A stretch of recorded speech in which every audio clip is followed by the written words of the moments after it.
Welcome to Bite-Sized Battles. In the midst of the fury and horror of World War II, a secret war was waged in the towns, cities and countryside of Europe. Spy games respected neither borders nor neutrality, and the agents that played them knew that if they were caught, they'd be first interrogated, probably tortured, and then either shot or hanged. The spies of World War II took on assignments that made hearts hammer and palms grow sweaty. But two of them in particular took them on with such cool-headed swagger that their exploits resound with heroism and adventure. Virginia Hall was a Gestapo-swerving, jail-breaking, one-legged hero who supported the French resistance until it was finally time to get out of Dodge. Dusko Popov was one of the inspirations for James Bond, a Serbian playboy and womanising double agent who could have changed the course of the entire war. Both of them, and all Allied spies like them, fought a different kind of war to the men flying Spitfires or storming the beaches of Normandy. But it was all in the cause of the liberation of Europe from Hitler's Nazism, and their contribution was just as dangerous and just as great as any soldier, sailor or airman. So welcome to this, the first episode of the new series from Bite-Sized Battles. Secret Warfare, the Spies of World War II. Popov. Dusko Popov. Everyone knows James Bond, but it turns out that Dusko Popov was pretty much the real-life thing. Popov was one of Ian Fleming's primary inspirations for James Bond, the only real difference being that while Bond is British, the real Popov was Serbian.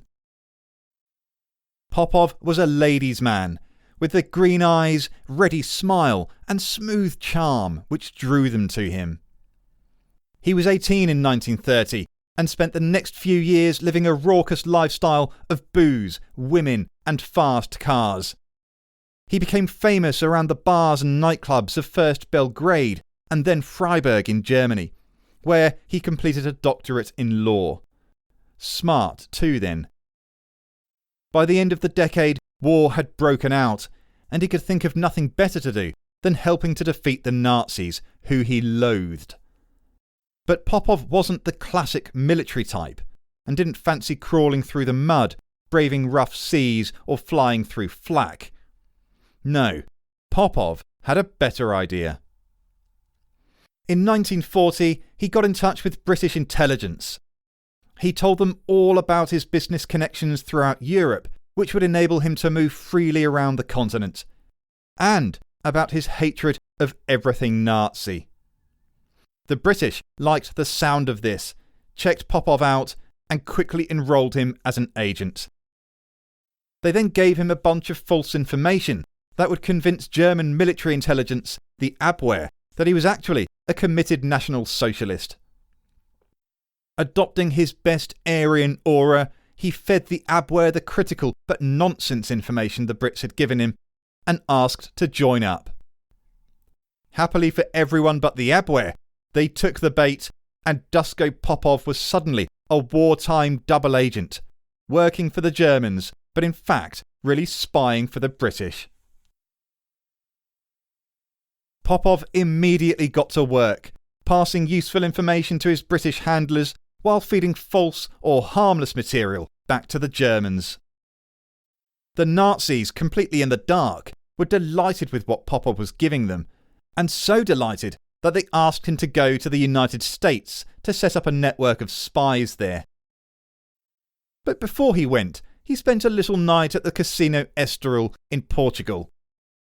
He had with him £50,000 stolen from the Germans and supposed to be passed to the British.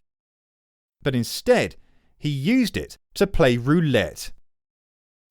Legend has it that he placed a bet worth £1.4 million in today's money, and won. Ian Fleming, the author of James Bond and an officer in the Royal Navy at the time, watched the whole thing with amused fascination. Needless to say, Popov had women as well as money dripping from him. His codename, Tricycle, is said to have been given to him in honour of his love of threesomes.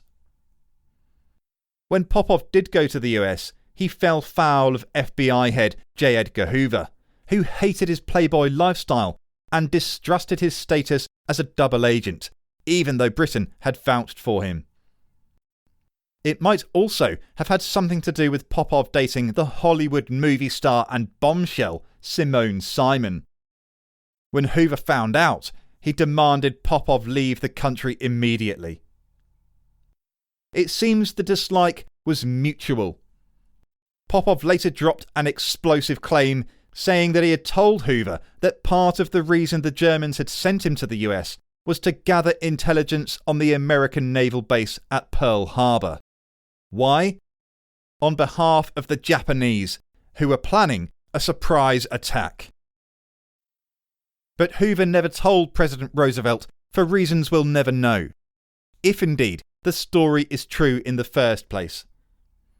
If it is true, Hoover withheld information that would have saved thousands of American lives and probably greatly shortened the Pacific War, just because he didn't like Popov.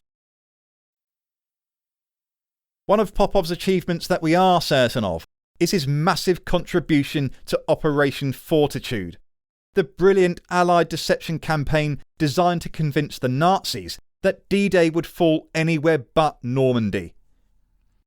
Popov passed along critical but false information to Germany that D-Day would be commanded by General George Patton and fall on Calais. It was this information which persuaded Hitler to commit so many troops to Calais, refusing to release powerful armoured divisions even after the Normandy landings.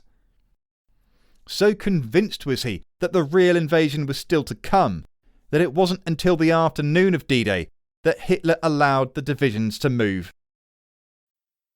Field Marshal Rommel, in charge of the German defences, had wanted those divisions much closer to the coast to start with, and then to move them immediately.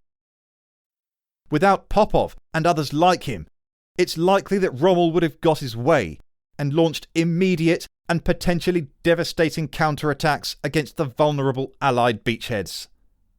D-Day may well have failed. This virtuoso spy could have shortened the Pacific War, and definitely shortened the European one. His charisma, intelligence and daring do-or-die nature earned him the love of women, the hatred of his enemies, and immortality in the shape of James Bond. Virginia Hall was always something of a misfit, in an incredibly good way. Born into a wealthy family in Baltimore in the United States, she was raised and expected to marry within the privileged circles her parents had cultivated. But Virginia was, in her own words, capricious and cantankerous. She liked to hunt. She wanted adventure. The idea of being a housewife and mother of the early 20th century seemed dull and dreary. She was moulded differently, and she showed it even from an early age when she once went to school wearing a bracelet made of live snakes. During the 1920s, Virginia studied French, Italian, German and economics, and finished university in France, which she fell in love with. But in a hunting accident in Turkey in 1933, she shot herself in the left foot, which turned gangrenous. Without antibiotics, doctors could only save her life by amputating her left leg below the knee. Virginia had been repeatedly applying to become a diplomat with the US Foreign Service, but been turned down every time, essentially because she was a woman, and women were very rarely hired as diplomats. Now, the State Department added her disability to her gender as reasons to refuse her. Big shock, Virginia became disillusioned with that nonsense and with her low-level clerk work with US embassies, and resigned. But her resilience and fortitude were undiminished, and in fact emboldened by her new wooden leg, which she named Cuthbert. Virginia didn't hesitate in travelling to Paris when war broke out in Europe, where she worked as an ambulance driver in 1940. But as the German blitzkrieg swept into France, she fled to Spain, and this is where a chance encounter sent her life in the direction her dreams were made of. She met a British intelligence officer who was impressed with her and gave her the phone number of a man named Nicholas Boddington, who he said might be able to find her suitable employment. Boddington worked for the newly created Special Operations Executive, or SOE, a secret British organisation dedicated to espionage, sabotage and reconnaissance in occupied Europe. Virginia joined in the spring of 1941. She was somewhat conspicuous for a spy, a red-headed American with a strong accent and a limping wooden leg.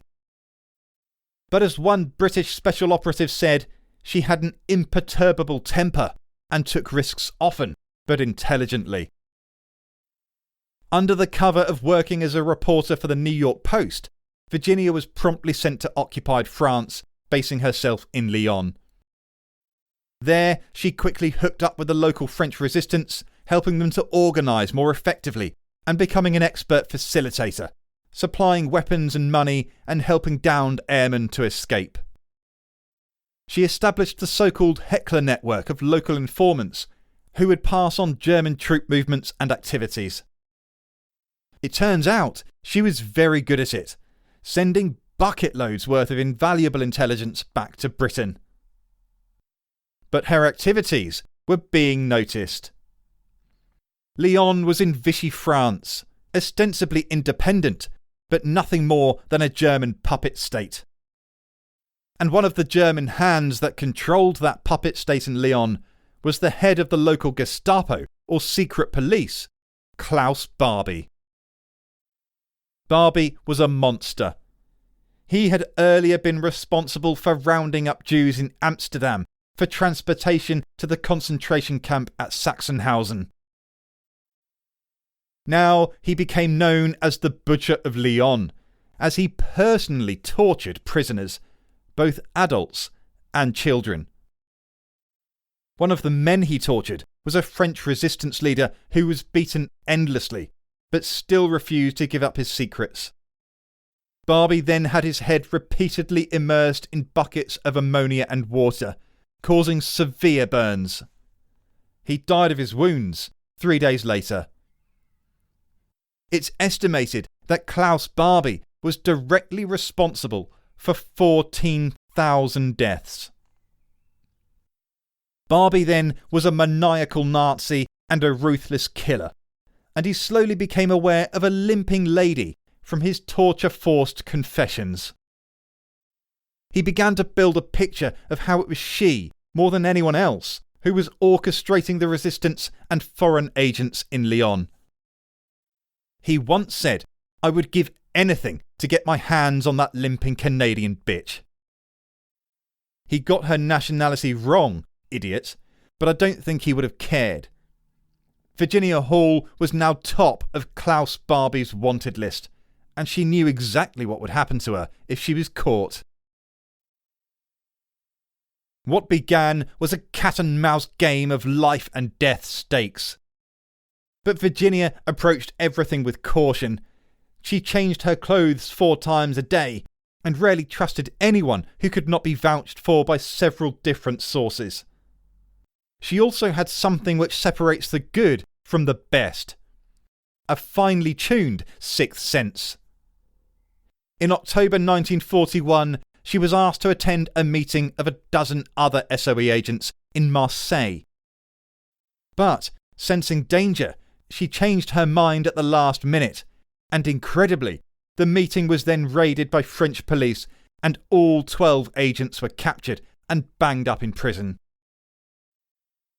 Despite her personal relief, Virginia immediately swept into action, arranging for food, tools, and even a wireless radio to be smuggled into the prison. while the agents began transmitting to London from within the jail.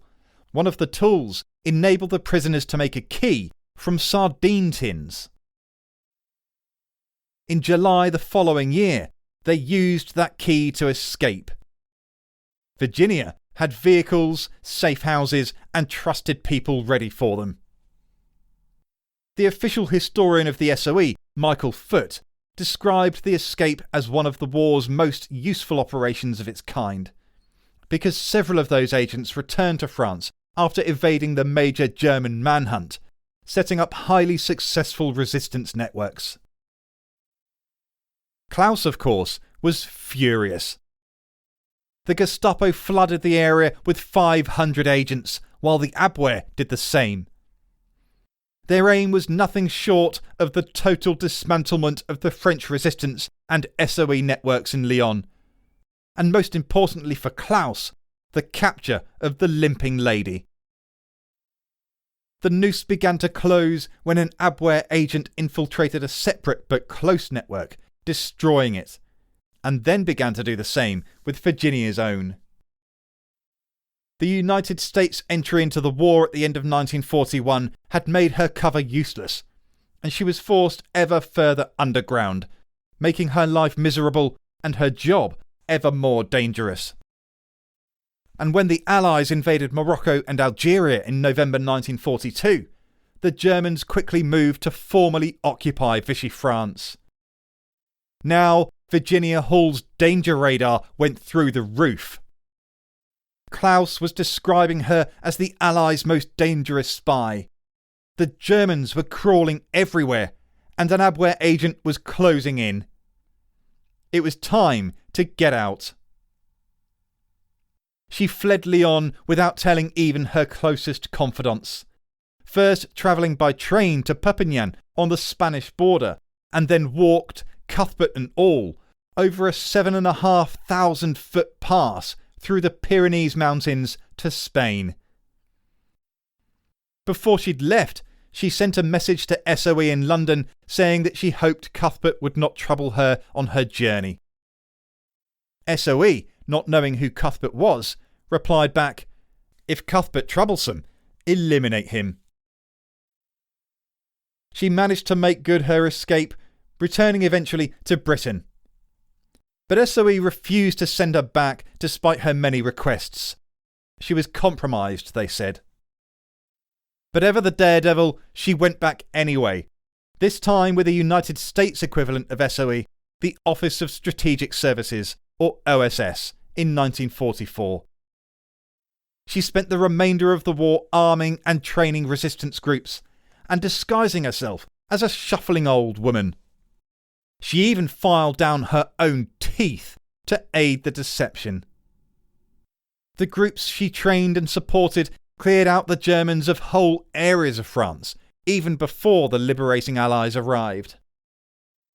Her disguise, natural caution, and uncanny sixth sense allowed her to survive the war, while so many of her colleagues were killed or sent to die in concentration camps. In the post-war period, Virginia Hall continued working in intelligence, helping to stop the spread of communism in Europe.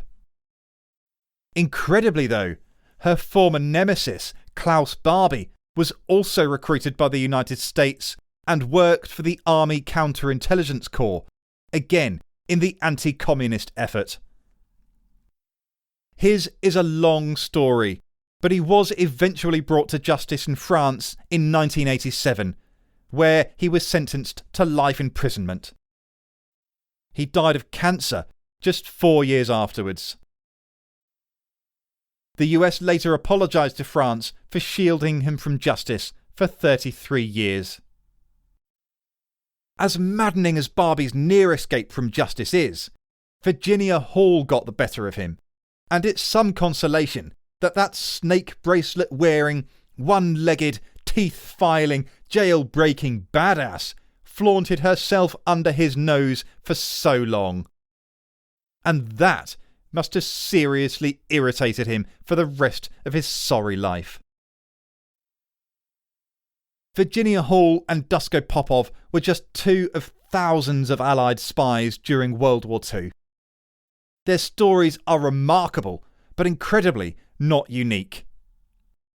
Beyond the idealised glamour of the world of spies, thousands of agents risked torture and death, and lived daily life on the edge in an existence which must have been fraught with constant wariness and caution.